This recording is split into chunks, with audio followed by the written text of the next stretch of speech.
Мына достор, дагы бир жакшы мүмкүнчүлүк. Ак Ордодо мына жолдору кенен, тегерек чети песка блок менен тозулган, үйү менен Кызыл Китеби менен достор Гагарина көчөгө жакын эле жерде. Бул жерде школ, садиктер дагы бар экен, жана ошондой эле газ да келген.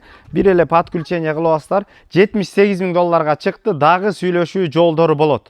Мына достор, сатылып аткан үйгө баруу үчүн Гагарина менен келе жатканда эле бул жерде Нурак Абдрахманов көчөсү менен Ылдый көздөй кирсеңиздер, ушул жерден бир 200-300 метр аралыкта сатылып аткан үй жайгашкан. Тегерек чети центрге жакын автоунаа бар.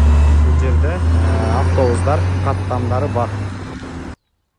Мына достор, азыр сатылып аткан үйдүн сырт тарабында турабыз. Ушундай дарбаза, евро дарбазадан жана ошондой эле сырт тарабы песка блок менен тозулган.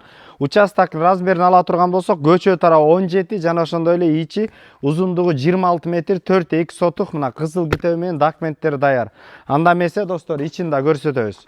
Достор, ушундай киргенден кийин коро цементтелген, оң тарабын өтө турган болсок, чоң пальма жана ошондой эле бул жерде достор мына ушундай кызыл кирпич менен салыныптыр. Ошо чоң үй кылып алсаңыздар деле болот, же болбосо временка же квартиранттар киргизүү үчүн атайын ылайыкталып салынган экен. Мына бул жерде үйдүн ичинде суу, светтен эч кандай көйгөй жок, жана ошондой эле кызыл кирпичтен 2 этажга ылайыктап салынган дейт үй ээлери. Үйдүн ичинде баардык шарттары менен достор, анда эмесе азыр үйдүн ичин да көрсөтөбүз.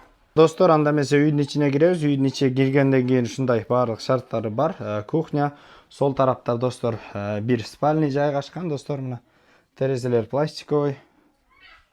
Жана ошондой эле маңдай тарабына турган болсок, бул жерде бил бөлмө, жана ошондой эле төрт тарабында дагы бир спальный бар экен. Достор, кимде ким Ак Ордодон үй издеп жүрө турган болсо, достор, туугандар менен бөлүшүп коюңуздар. 0514 12 68 түздөн түз өз ээлери менен байланышасыздар. Достор, кимде ким Ак Ордо 2ден үй издеп жүргөн тууган достор менен бөлүшүңүздөр. Базар жок, $50 катталып, жана ошондой эле бөлүшүп кетиңиздер. Ассаламу алейкум, биз кызматтабыз.